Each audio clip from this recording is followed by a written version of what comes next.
Hello, in this video I'm gonna show you how to enter one-time boot menu on Lenovo Yoga Book 9.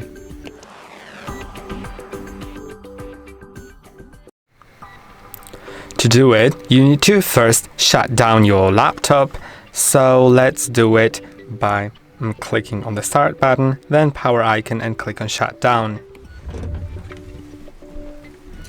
Now once that's done, wait for 15 seconds after the screen goes off, and this is the right time right now to plug in your device. So if you want to boot from a USB drive or from PXE, then plug it in right now because we need to plug it in before we get to the one-time boot menu, since one-time boot menu doesn't support hot plugging.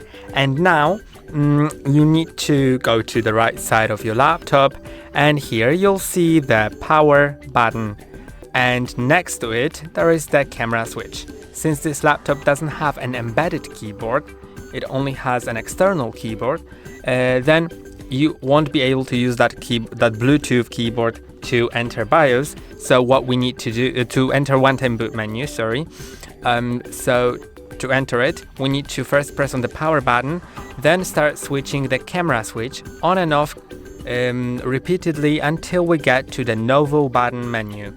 So let's press on the power button. Now, immediately after that, start switching the switch until it shows this exact screen. Here, we can simply click on boot menu, and now you have all the boot options that are available. In my case, there's only the Windows Boot Manager because I don't have any USB plugged in, but if you had, then you will see it somewhere here. And click on that boot option and it'll boot from that. That's all for today. Don't forget to like and subscribe. See you next time.